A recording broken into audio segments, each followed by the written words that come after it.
Bu kasallik emas, dunyoga o'zgacha qarash. Bu autizm.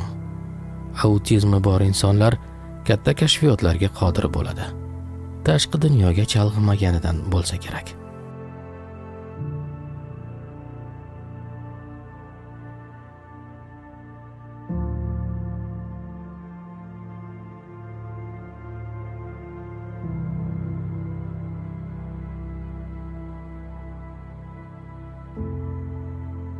Jahon Sog'liqni saqlash tashkiloti ma'lumotlariga ko'ra, dunyo bo'yicha tug'ilayotgan har 100 ta bolaning bittasida autizm aniqlanadi. Va oxirgi yillarda autizmga chalingan bolalar soni har yili 13% ga oshmoqda.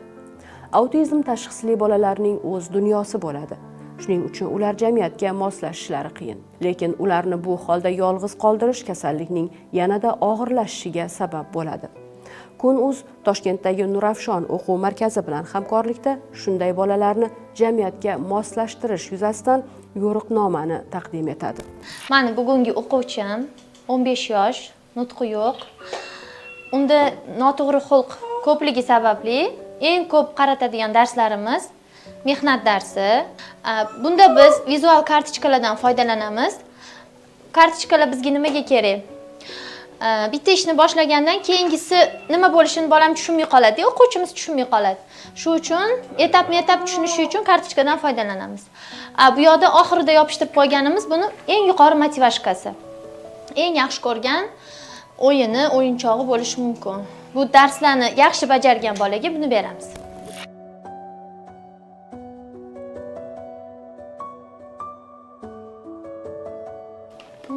Qara, bajar. Aziz, qara kartochkaga. Bajar, aralashtir. Молодец.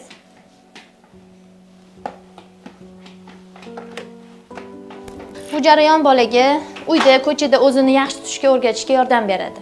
Bu kartochkalarni onasi uyda ham chiqarib, kun tartibini tuzib olishi mumkin bolaga.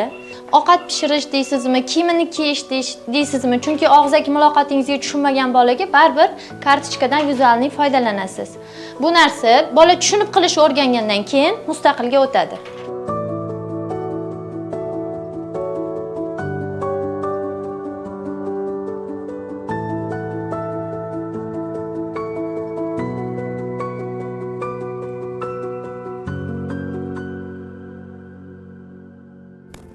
Autizm nasldan naslga o'tadigan xastalik emas. Uning kelib chiqish sabablari haligacha noma'lum. Bunday bolalar ijtimoiy hayotga moslasha olishmaydi. Asab tizimidagi buzilishlar tufayli bola yon atrofdagi voqealarga mutlaqo befarq bo'lishi yoki uning aksi o'laroq o'ta ta'sirchan bo'lib qoladi. Ismini aytib chaqirganda qaramaydi. Onasining erkalashlariga hech qanday emotsiya bildirmaydi. Hozir ishlatayotgan metodikamiz bolani ko'z qarash davomiyligini rivojlantirish uchun ishlatiladi. Chunki bizning o'quvchilarimiz bir nuqtaga qaragandan keyin unga boshqa yoq chalg'igandan keyin yana qaytib shu nuqtaga diqqatini jalb qilish juda ham qiyin.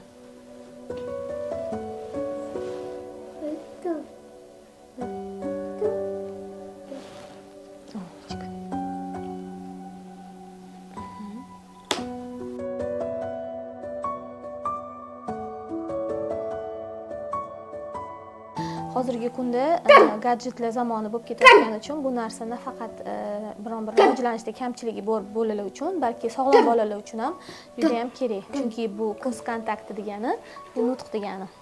Bu narsa bolani diqqatini jamlashga yordam beradi, onani aytganini qilishga yordam beradi. Ko'z kontakti bilan tushunishni, bola mumkin emas degan narsalarga reaksiya qilishni o'rgatishga yordam beradi. Bu narsa hayoti davomida juda ham muhim ahamiyatga ega. Hozirgi jarayonimiz bolada ko'z qarashi bilan mumkin hamda mumkin emasni o'rgatishga qaratilgan.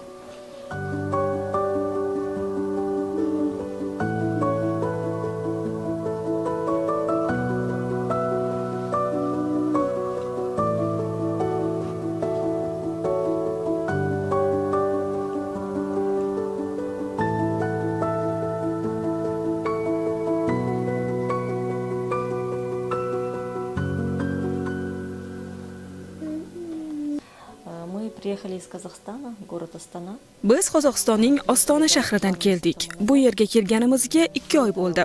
Avvaliga 15 kunga kelib davolandik. Undan so'ng 3 oylik muolajalarni olishga keldik. Hozir markaz pedagoglari o'z metodlari orqali farzandim bilan ishlashmoqda. So'zlarni talaffuz qilish, nutqni shakllantirish ustida ish olib borishyapti. Xudo xohlasa, yaxshi natijalarni kutyapmiz. Kelganimizda bolam, masalan, bitta so'zda faqat bosh harfni ayta olardi. Hozir esa so'zlarni bo'g'illab talaffuz qilmoqda. Masalan, ilgari pechenye so'zidan faqat p harfini aytgan bo'lsa, hozir pechene deb so'raydi. Ko'rsatmalardan foydalanmoqdamiz. Natijalar esa yaxshi. Поставили печенье, он стал просить.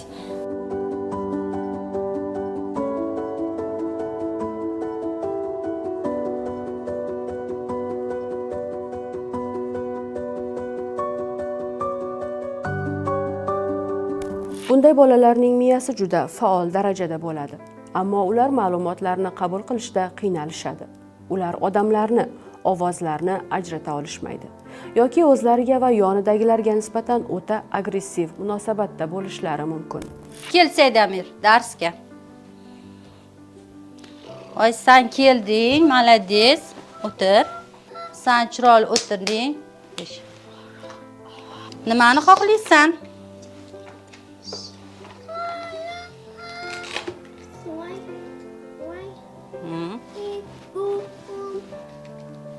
Bolalarning eng yaxshi ko'rgan narsalarni yig'ib olamiz.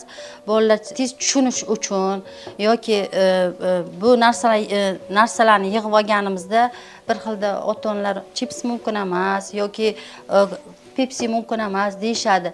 Lekin bola o'shani xohlayaptimi? O'ziga zarar yetkazmasligi uchun biz beramiz. Sekin-sekin tushunishni o'rgangandan keyin bu narsadan o'zidan o'zi chiqib ketadi sekin-sekin. Chunki tushunishni boshlagandan keyin bu hamma narsaga qiziqishni boshlaydi. O'yinchoqlar, o'quvga qiziqishni boshlangandan keyin bu o'z-o'zidan chiqib ketadi. Ruchkani mashhur opamga olib borib ber. Keyin kelasan.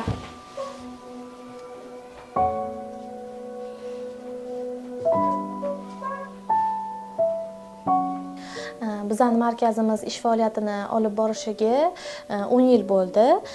Shundan bizda hozir 3 ta filial bor. Sebzor filialimiz, Glavniy filial, Beruniy filialimiz va Yunusobod filialimiz bor.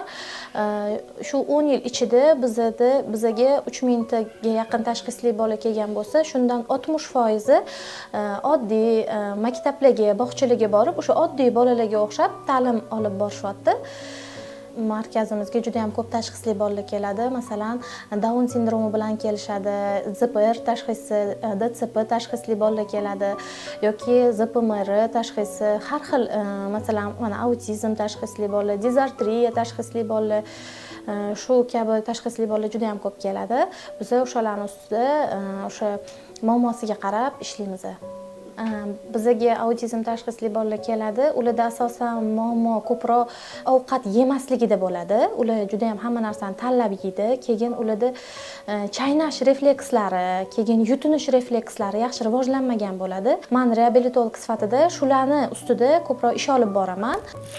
Qoshiq labingni oldida, mana o'zi kelyapti. Sen yeding. Senga jeton.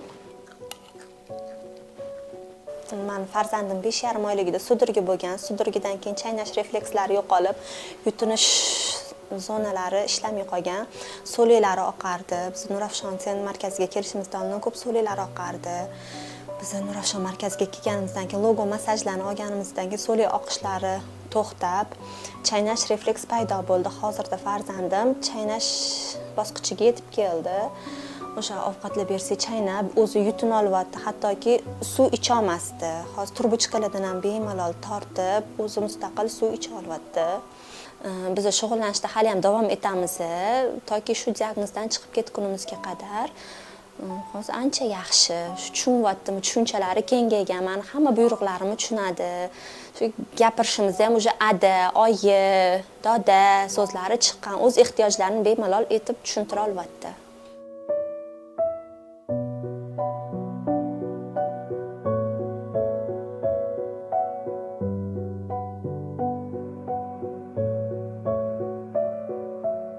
Bu kabi bolalarda sezgilar o'zaro bog'lanmaganligi tufayli tashqi xavfni his qilishmaydi. Yo'qolib qolish yoki yiqilib tushish xavfi ularni qo'rqitmaydi. Yoki iste'mol qilish mumkin bo'lmagan narsalarni ham yeyishlari mumkin. Masalan, tosh yoki oddiy cho'pni ham. Biz birinchi bolani darsga olgan paytimizda bolani xavfsizligini ta'minlovchi ko'nikmalardan boshlaymiz. Bu ko'nikmalardan ismiga reaksiya. Masalan, bolani chaqirganingizda, oldidan chaqirganingizda nafaqat siz, yaqinlari, yon atrofdagi odamlarga ismiga reaksiyani bildira olish kerak bo'ladi. Yana bir narsa, misol uchun nafaqat oldidan chaqirganingizda, bolani orqasidan, masofadan, ko'chada bo'lganda yoki bozorlarda yurganda ham ismiga reaksiyani bildirib, yoningizga kelish kerak bo'ladi. Hozir men sizlarga masofadan ismiga reaksiyani mikrofon orqali ko'rsatib beraman. Umid!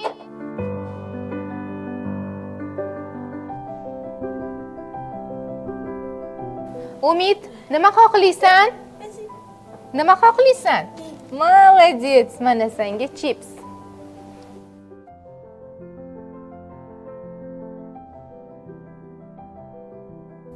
Autizmga chalingan bolalar uchun maxsus yondashuv va g'amxo'rlik bilan ularning potensialini ro'yobga chiqarish mumkin.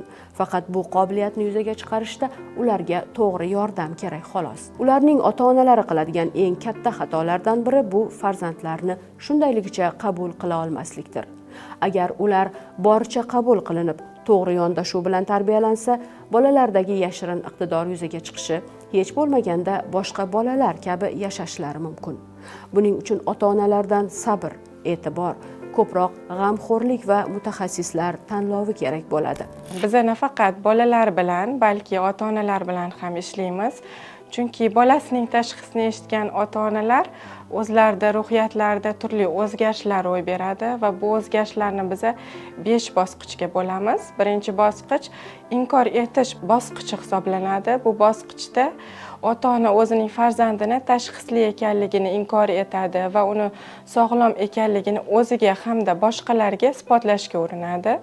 Ikkinchi bosqich bu agressiya holati hisoblanadi. Bu bosqichda ko'pincha ota-onalar o'zini farzandiga nisbatan, oila a'zolariga nisbatan hamda mutaxassisga nisbatan g'azab tuyg'usi shakllanadi va bu tuyg'uni yashirgan holatda o'zlarini bolani nimaga bu holatga tushganligini, sababchisini, aybdorini qidirishga harakat qilishadi. Uchinchi bosqich esa kelishuv bosqichi hisoblanib, bu bosqichda ota-onalar mutaxassislar bilan kelishgan holatda bolani tashxisdan chiqib ketishga urinishadi. Va 4-bosqich bu depressiya bosqichi hisoblanadi. Bu eng xavfli bosqichlardan biri hisoblanadi. Chunki bu bosqichda ota-onalar juda ham tushkun kayfiyatga tushib qoladilar. Bolalarni tuzalib ketishiga o'zlarida hech qanaqa imkon va ishonch topa olishmaydi, kuch topa olishmaydi. Va bu bosqichda ko'pincha oilalarda ajrim holatlari ham yuz berishi mumkin. 5-bosqich esa bu bolani diagnozini, tashxisini qabul qilish bosqichi hisoblanadi. Bu bosqichda ota-ona va oila a'zolari bolani qabul qila boshlashadi. Shuni ham aytib o'tishim joizki, hech bir ota-ona, deyarli hech bir ota-ona bu bosqichlarni bosib o'tmasdan turib bolani qabul qila olishmaydi. Bu holatda biz ota-onalar bilan yaqindan suhbatlashib, ularning holatini, ularning farzandlarining holatini to'g'ri tushuntirishga, to'g'ri yo'nalish berishga hamda bolani tashxisini qabul qila olishida ota-ona va bola o'rtasidagi munosabatlarni to'g'ri o'rnatib, bolaning yaxshi bo'lib ketishda, bolaning holatidan kelib chiqib, ma'lum bir natijalarga erishish, hatto tashxisdan chiqib ketishiga ham umid borligini anglab yetishlariga ko'maklashamiz. Yana shuni ham aytib o'tishim joizki, ota-onalar agar bolalarini kichik bir yutuqlarni ham ko'ra olishsa va mutaxassisga ishonch bildirishsa, erishiladigan yaxshi natijalarning birinchi qadami hisoblanadi bu ishonch.